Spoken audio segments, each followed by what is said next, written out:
Shorts with David and Greg. You know what it is? Sports Shorts with David and Greg. What you know about it? Sports Shorts with David and Greg, baby. ESPN style highlights for the heads, baby. 2-minute drill, we on 10, baby. Bulldogs, Braves, Falcons, we talking it all, This is baby. fun. We talking heydays and Herschel and Murph Dog. Matthew Stafford in primetime 21, y'all. We talking Neek, Spud, Ogman, and Concac. From Dark Rivers to Mookie Blaylock. Sports Shorts with David and Greg. Fellas, don't act as if that ain't a straight banger right there, son. If you get I told the job, you, I told you the first time you shared that tune with me, I go, man, I am nowhere near cool enough to be pulling off a tune like that. that's what makes it good. That's what makes it good. You hear that, you're like, oh, this is going to be good. And then you hear me talk and you're like, okay, not quite. But this is the Common Sense Superhero Sports Shorts edition. We got a big game coming up this Sunday. I myself am your host. Greg's on the mic as well. And I know football from, like I always say, from the looking down, I can be like, hey, he's fast. He can do this or whatever. I know it from a rudimentary standpoint. Greg knows it from a betting standpoint. But I thought, you know what? It's the Super Bowl. I'm going to have somebody on who knows a little bit about film, breaking down what defenses work and all that. And listen, every time I spoke with his wife, she would tell me like, hey, I was like, hey, where's Tyler at? She said, well, he's home watching film. And I always thought, man, he must really love football. And then every time I talk with Tyler, the only things he tells me is the latest damn agent show or like Reacher or something on Prime. All he does is watch CSI type stuff. So I don't know if he really knows film or really watches football. Hell, he may not. But I do know that he's played at a high level. Go ahead, Greg. Oh, I was just going to say, I hope he's better at breaking down film than he is getting himself on film. He's struggling over there. It'll show up good at the end. He's struggling. He's getting there. But my friend, Coach, I had a neighbor move in about 2 or 3 years ago, maybe it feels like now. And I was like, man, this guy's always just in the driveway looking at his iPad. Like, what is this guy? Ended up meeting him and learned a whole lot about him. I needed somebody to break down this game that played at a higher level. He played a little college ball. He coached a little college ball. I believe he was a grad assistant under Dabo Swinney, who might be a hot seat, might be warming up on old Dabo. I don't know. We might talk about that. But he also has been in several little high school spots and has just taken the job at beautiful and flat and hot in the summer, Lowndes County, Georgia. He is the Lowndes County Vikings offensive coordinator. Did I say that right? Is that the Vikings? Yep. Yes, sir. Yes. Yep. All right. Man, a few words, let me tell you. All right, listen.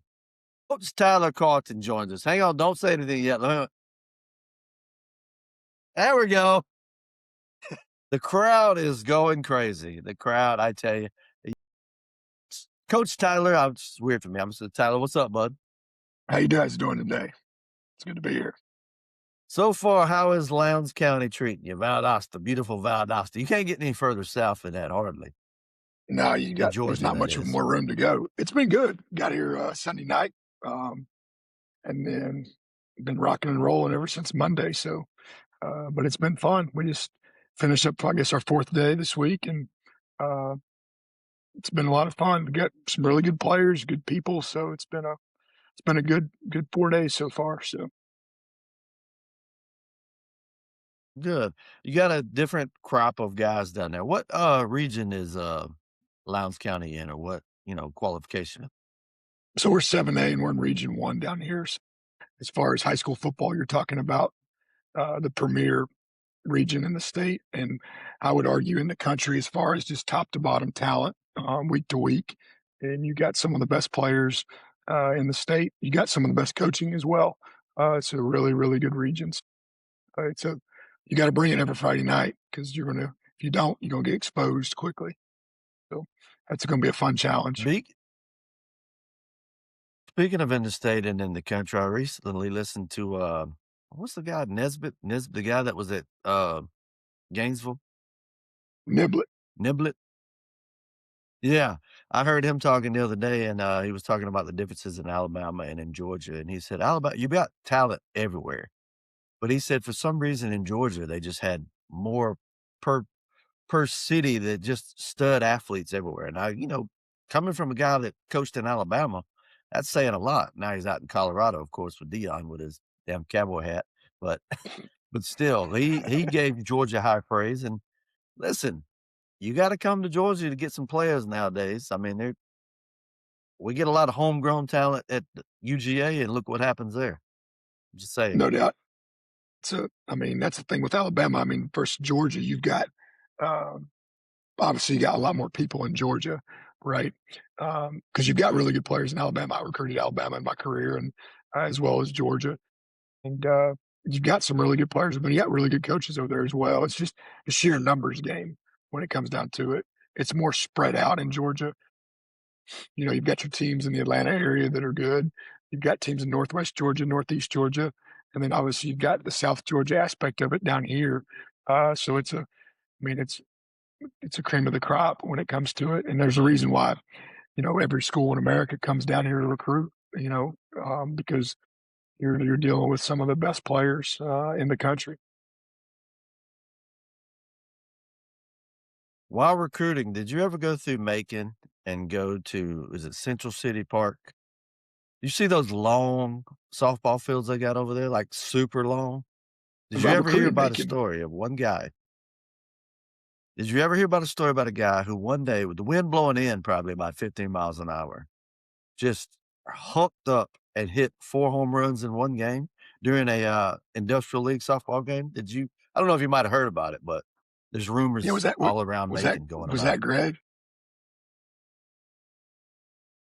Well, he did witness it. He did witness it. But one thing you and Greg both have in common, y'all both seen me blow out a hammy and get injured on occasion. So Yeah, how is your Achilles? Greg always likes to give me guff because I may have hurt my hamstring at one point, and I may have been eating, what was it, Greg? Was it chili cheese fries? No, you gotta tell the whole story, dude. This was like an early season, all day Saturday, February softball tournament. It's 47 degrees, raining Mhm. about 2 inches per hour, and halfway through game number 1, David comes up lame and just goes and bundles up the dugout with nachos and hot dogs and all this other crap, and we are out there soaking wet, freezing our nads off, and this dude's in there just talking about, "Man, my hamstring's tight. It don't feel right." Listen, you got to take care of yourself, okay? It's a long game. I was playing the long game, Greg. You might have needed me for that championship game. You never Yeah, know. you're Well, saving and yourself if for I the recall championship correctly, game. I was stuck I think I was stuck Exactly. behind the plate playing catcher for the 4 home run game you had because my hamstring had blown. That may be true. That may be true. I think that is true. But that, like I said, that story is probably legendary. Me and Jason Aldean are probably the 2 biggest things that ever come out of Macon. That's all I'm saying when it comes to That that tracks. story anyways. But It that ain't it'll why it'll we be a it'll be a Sports Center legacy story at some point. it will. It will. Well, we're not here to talk about that. We're here to talk about this Sunday, which is Super Bowl 60. Can you believe it's freaking Super Bowl 60? That's insane. This Sunday, February 8th, 2026, Levi Stadium, Santa Clara, California, 6:30 broadcast. We got the Seattle Seahawks versus the New England Patriots. Greg, I'll let you break it down later, but I'll give you the betting lines. Seattle is given 4.5. Is that correct? And the money line is minus 235 for the Seahawks. I don't even know what that means. Plus 194 for the Patriots. And the over-under is 45.5 points. Now, The money line, David, basically means if you like the way you like to look at games, if you think Seattle's gonna win, you would have to put $245 on the desk to win 100. see, that's why I don't bet. That don't seem like enough risk. That don't seem like enough for me.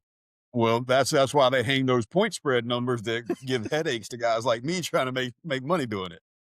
All right. Well, that's why I don't bet. Maybe I'll start, but like I said, I'll look at it and I'll look at the players that I like and who I think is going to look good, and I'll give my take on that because I'm just saying Seattle's got a squad. So I'll make my prediction at the end of this.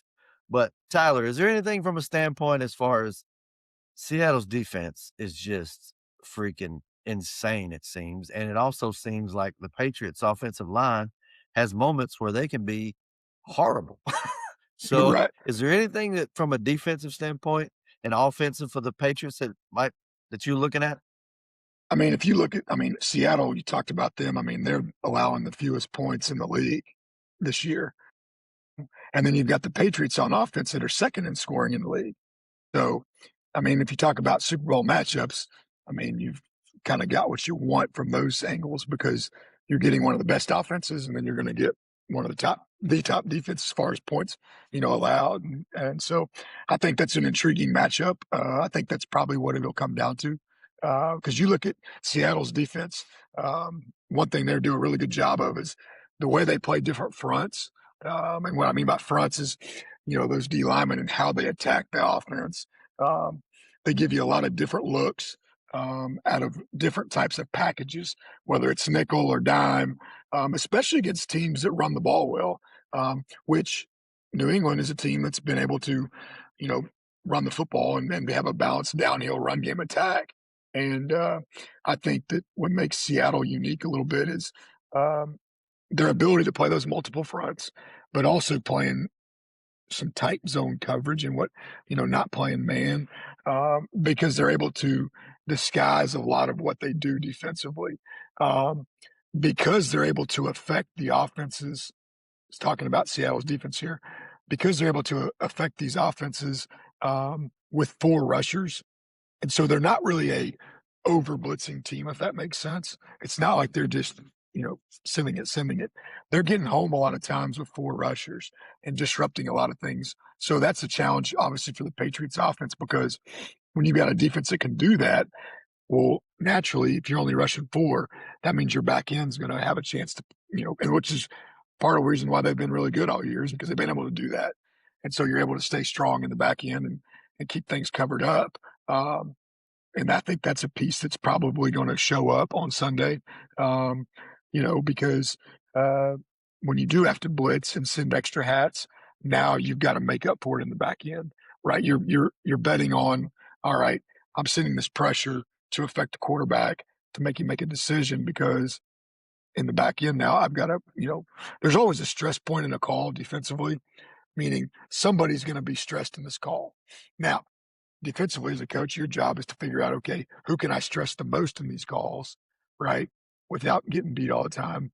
And then who do I want to be stressing the most? If you got really good players, which they do, you can move that stress around in the calls and make yourself pretty versatile on that without people kind of getting a beat on, what you're doing. Because I think what's unique with Seattle's defense is they do a lot of the guys switching their roles within the calls, right? So it's a whole we're looking complex, but we're being simple because the guys we have doing it, which when you have the luxury of being in the National Football League, you're able to kind of do those things because you've usually obviously got the best of the best in the world doing it. Yeah. So I think that's what'll be interesting is the plan that Mike McDonald and those guys on defense have as far as being able to change up the pressure looks from a movement personnel. Because they're really, really good on run and stopping the run. And they do a really good job of limiting big plays. At this point in the season, people, you're doing what you've done, right? It's not like they go 2 weeks and say, all right, we've done this all year. Let's go change what we've done You're now. not reinventing the wheel at this point. 100%, because there's a reason why you got Yeah. to where you are. And so I'll be interested to see, what kind of change ups he does have.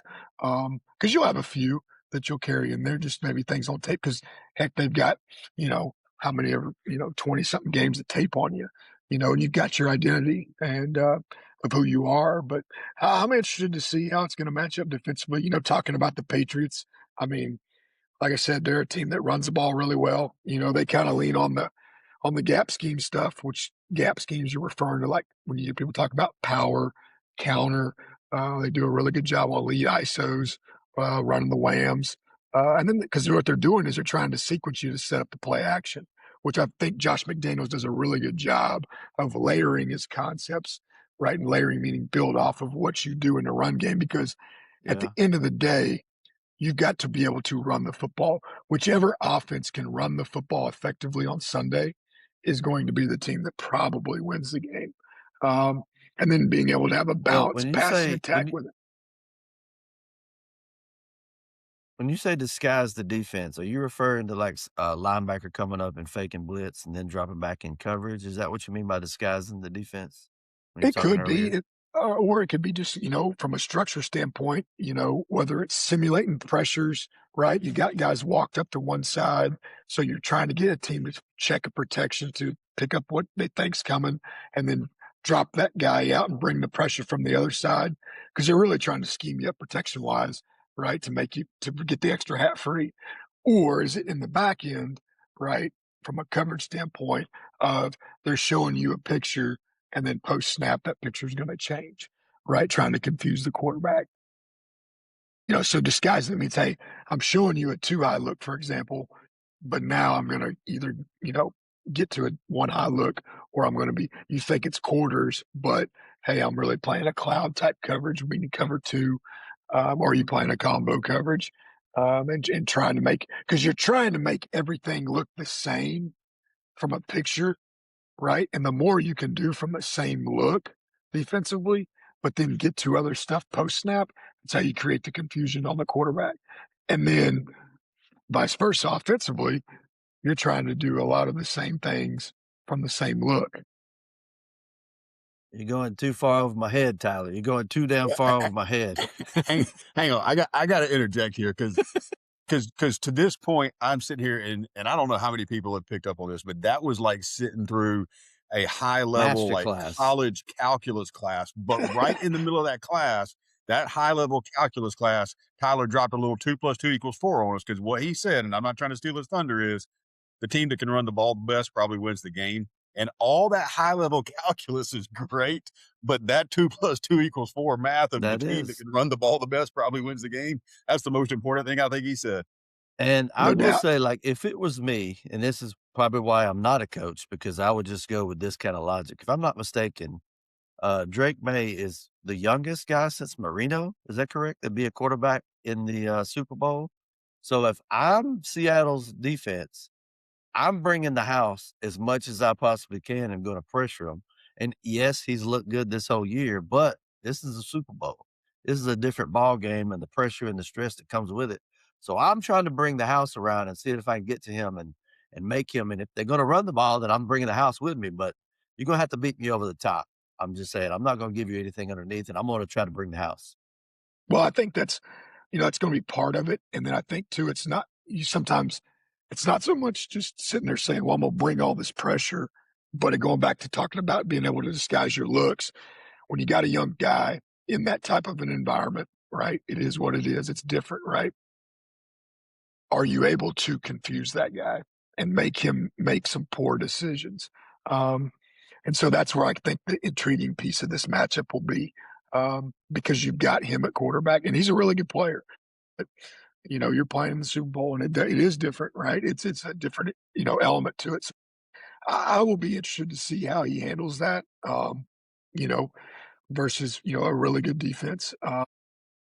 Because I think that's where I think Josh McDaniels will do a good job because he's done a good job with him all year of being able to set up his play sequencing for him, allow him to, if they're able to run the football, then what you're going to be able to do is you're going to be able to set up your play action game, which is what they're wanting to do, and they're going to be able to attack the field, to attack the defense down the field.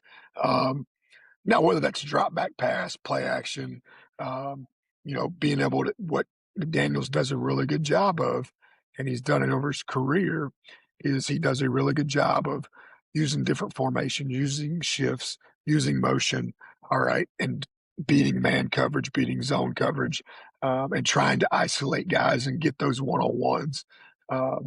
Because not only that, but he also does a really good job using different personnels as well.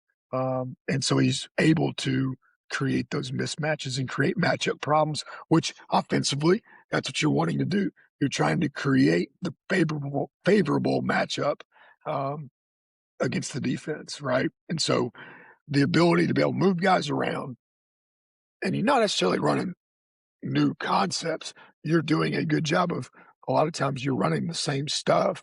You're just presenting it a different way.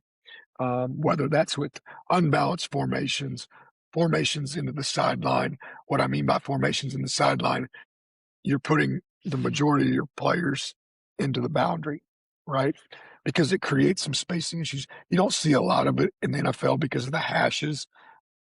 So it's not as big of a deal as it is at high school and at college level. But you're able to Where they create can how go, guys where are. the ball gets taken out. Yeah, because it goes back to how are Right. they playing guys defensively, and who are they matching up with, So I think that's going to be the key piece to it. And something's going to have to give. You got a defense in the Seahawks that is the fewest points allowed.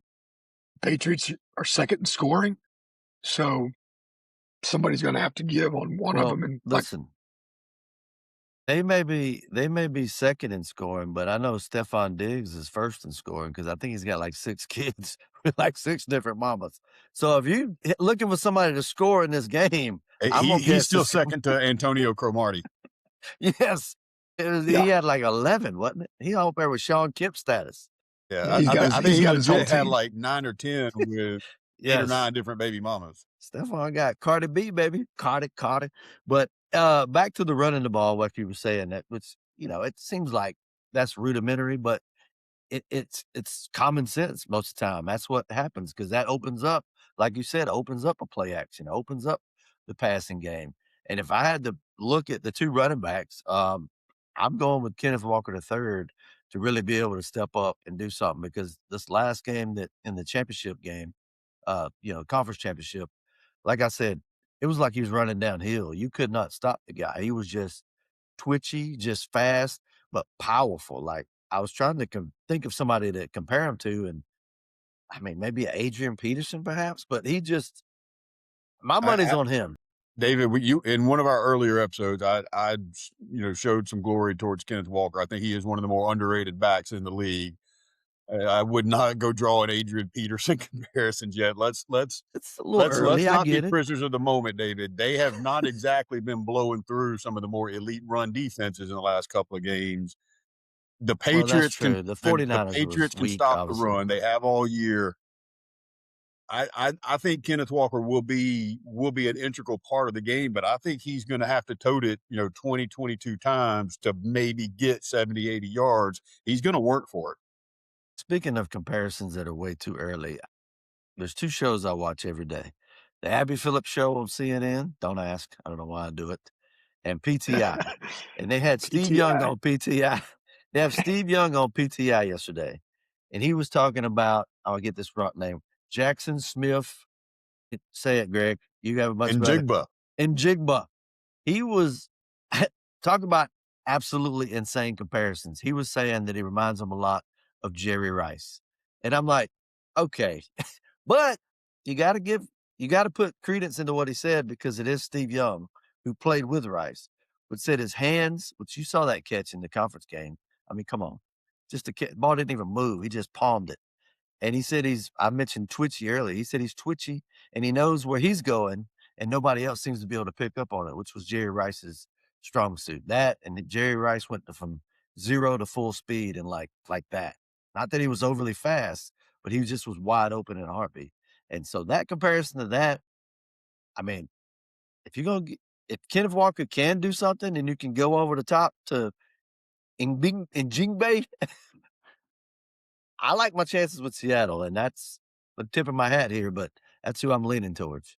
Well, and that's where they've got the advantage because of their offense, and then with their defense, man, defense wins championships. I mean, and the Patriots are good too now. I mean, it's not like they're bad.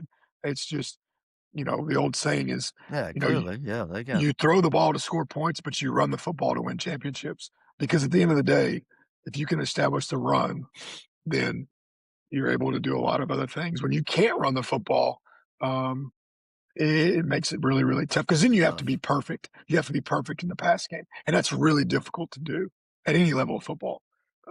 So that's where it becomes a big issue. Float something out. Let me float something out there for both of y'all, and I want an honest answer because I'm asking this genuinely. Take the gambling, angle out of the equation. Have either of y'all heard anybody pick the Patriots to win the game?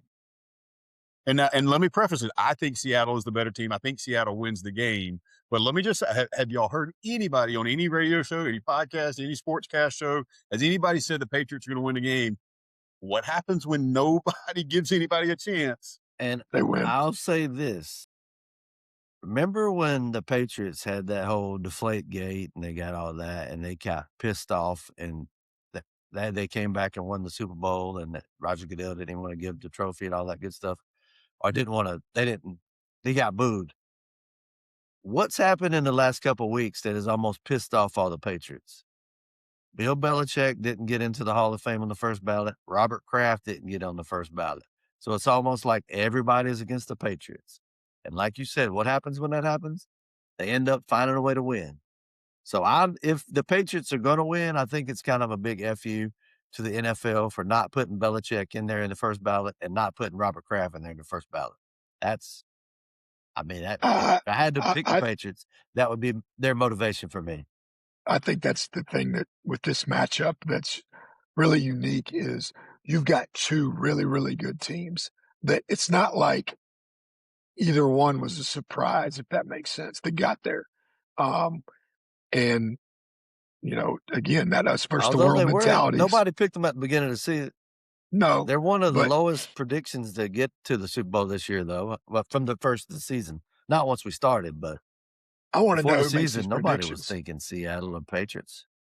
I want to know who makes these predictions. This is prediction-wise, but numbers may be like the Indiana-Miami college championship game, but I don't think anybody who's watched the NFL all year looks at these two teams in the Super Bowl and thinks it's any kind of fluke. These are they're unquestionably two of the best teams, and both of them absolutely deserve to be there. I don't think there's anybody else you can say like, oh, they should have been there. I mean, I can't think of nobody that stood out this year, really. I mean, the Broncos. I can't believe the Broncos were good. But the Broncos, they were a team probably all year that came in. Like, that was a bit. I go back to how did you get through the whole adversity and the Patriots against the world and all that stuff, and not even mention the fact that Tom Brady came out and said he ain't got a dog in the fight? That's the worst part about it. He ain't got a dog in the fight because he's trying to get a coach over there to coach them damn Raiders. Because isn't the coach the defensive coordinator for the Seattle? Isn't he coming to the Raiders? Am I wrong in that? The offensive coordinator. He's going to the Raiders. Clint Kubiak, yes. For the Seahawks, yes. Yes. So he can't come out and say like, "Hey, I'm rooting for the Patriots," even though everybody knows he is because he. I get Robert that, Kraft. but that's a lot of nuance, and I don't think New England sports fans appreciate. I'm just talking about how butthurt they all got to be to hear that their golden boy literally their just leader said he doesn't care. How quickly they turn on you. I mean, they go quick. They'll bust him if he does, but I think they even understand. But him with the Raiders still doesn't seem right to me. He don't have the Raiders look. I need somebody a little ugly, not as ugly as damn Mark Davis. Silver and black. That ugly ass haircut. That haircut, golly. Tom's got an affinity for elite level tight ends, and the Raiders have a little guy out there that might be special. Brock, baby, Mr. Bowers. I tell you, the other piece get a quarterback. That's what I'm worried about. The other piece that's interesting is, Sam Darnold, because he's kind of been, he's kind of gone quietly through the year. And I mean, this is a guy that got, the Vikings did what they did with him, and this guy, all he's done is gone out and had a banner year and kind of been quiet to the process. I don't really think he's gotten the level of respect that he's probably done this year and the way he's played. So it's been impressive to watch him. So far out there. He's gotten respect he deserves on this show. Yeah, we've shown him some love. That's all that matters. I mean you got to give him props. The way he, like I said last weekend, dude throws a pretty ass ball. I'm talking about he can throw the ball.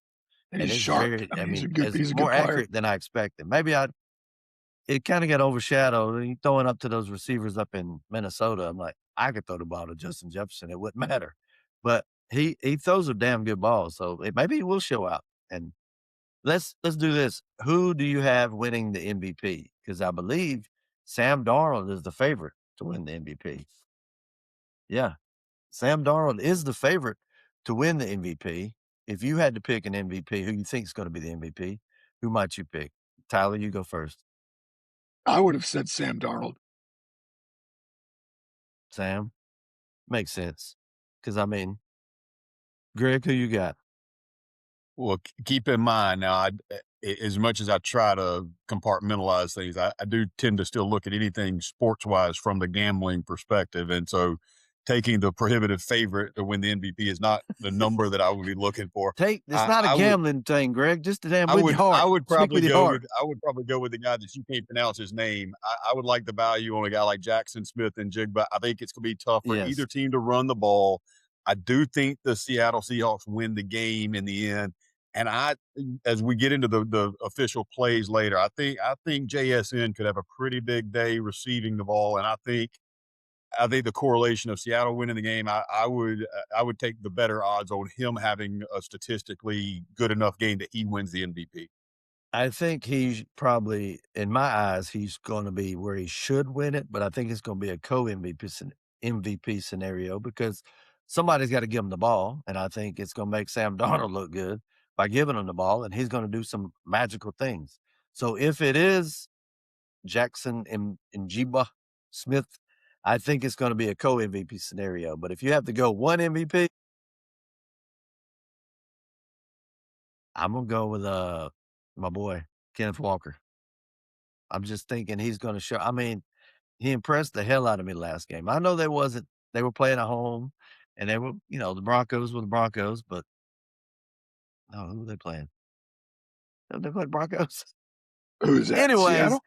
the dude impressed the hell out of me. Yeah, he impressed the hell out of me. So that's my pick, just to be different than you guys. I didn't want to jump on y'all. Yeah. But Greg, It's a gambling wise, let's get you. Go ahead, Tyler. Go ahead. no. I was just saying. I mean, I think that's the piece of it. That's I like Seattle to win. And again, the offensive lines and running the football are going to be your keys to that piece of it. All right. Seattle is giving away 4.5. Is that right, Greg? That is correct. Okay. So I think we all picked Seattle to win the game.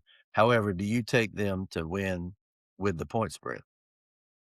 Well, let me preface this by saying that, and I think I touched on this a little bit before the last round of games, that the guys out in Vegas are pretty good at hanging numbers to get action on both sides, and they don't do this by mistake. And there's a reason why all those big billion-dollar buildings are out in the middle of a damn desert. So having said that 4.5 number seems pretty dead on the spot for what I think it's going to be. I would go out there. I would say this: if you have a ticket with the Patriots plus 4.5, or a ticket with the Seahawks minus 4.5, I bet you with 5 minutes left to go in the game, you're still hanging on tight to that ticket, thinking you got a shot to win. I think it's going to be a close game. I think both teams are going to struggle to run the ball, but I think both coaches want to commit to running the ball. They want to avoid a big penalty, avoid a big turnover, avoid a costly mistake, all the cliches you can throw out there. I think they'll try to run the ball. I think it'll be tough. I think it'll be a lower scoring, hard fought game. Give me the Patriots plus the 4.5. I see it being a 3 or 4 point game at the end. I lean towards the under at 45 and a half or 46, whatever it is. I think it's going to be a 24-20, 21-17 type game. So give me the Patriots plus the 4.5. Give me the under. And then I'll tell you my two probably favorite plays personally are on the player prop side. I think on a big game like this, the books are just so efficient at hanging the sides and totals. I like your guy that you can't pronounce. I like JSN, Jackson Smith and Jigma on his total receptions. I think it's gotten up there. It's a little juicy now, but I think it's over at 6.5. I don't think they'll be able to run the ball much, and I think they're going to have to get the ball out quick. I see him catching a lot of quick screens, a lot of short slants. I think he gets 8-9 receptions. That's also why I said I would pick him for my MVP. And then probably my favorite play, and I don't know what the perfect number is at now. I got it at 16.5. I think it's at 17 or 17.5 now. I actually like the running back number 2 for the Patriots. Give me Travion Henderson over 17.5 rushing yards as my favorite Super Bowl Oh, play. sneaking a backup I in there. I think that they have fed Ramondre Stevenson the last couple of weeks. I think Travion has gotten a little less utilized. He's a little twitchier, a little bouncier, a little more time to break it outside. I think it's going to be tough to run up the middle against Seattle. I think the Patriots are going to have to try to run the ball, but I think they're going to need a couple of chances at some big runs. Travion gives them a little better chance of that. If he gets, 5 or 6 carries, I think we get to the 18 to 20 yards number. I like Travion over 17.5 as my favorite Super Bowl wager. Well, as we'll go to Tyler, who's the professional here as far as being a coach and having played and all that. So I'm gonna come with him with the very hard, detailed bets. What color Gatorade do you think is going to be right now? Blue and orange are the favorites. So, what color Gatorade are we looking at for the? Man, I hate that combination. Blue and orange is terrible. I love blue and orange. I not blue and orange, lemon, lime, and orange. Son, There's going to be lemon lime in there. Tyler, you got a professional opinion on the Gatorade? Yeah, I think you'll have lemon lime will be one. I do think I think you'll get the.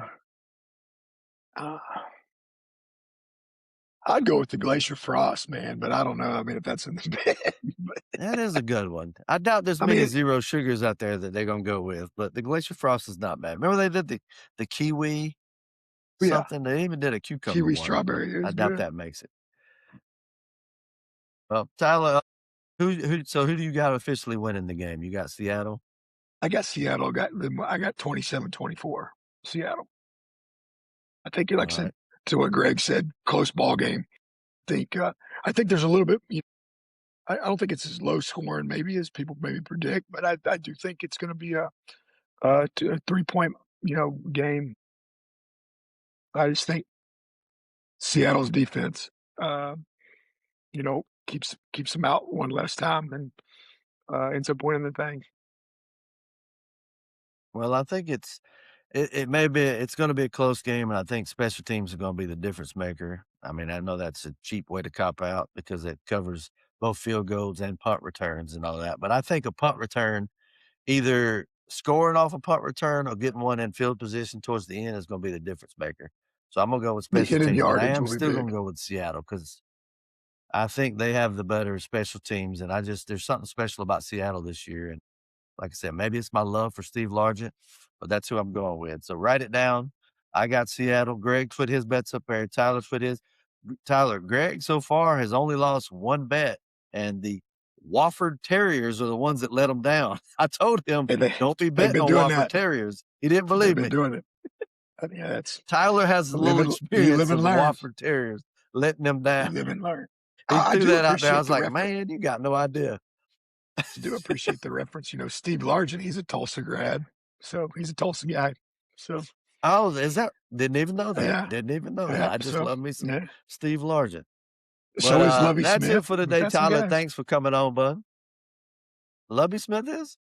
Yep. Oh, look at that old Tulsa, See, you learned Tulsa something guy. today, David. I'm proud of Yeah. you. You learned something today. Tyler kept on he kept playing, and when he lived behind me, he kept playing Toby Keith and Garth Brooks. I was like, bro, and Reba McEntire. I was like, there's people outside of Oklahoma. Reba. You know that, right? But Tyler, I appreciate you coming on the show today. Greg, as always, I love doing the show with you, my man. That is our show for today. Super Bowl this Sunday. Bad Bunny at halftime. Take a listen. You may not understand it, but I bet it's going to be entertaining.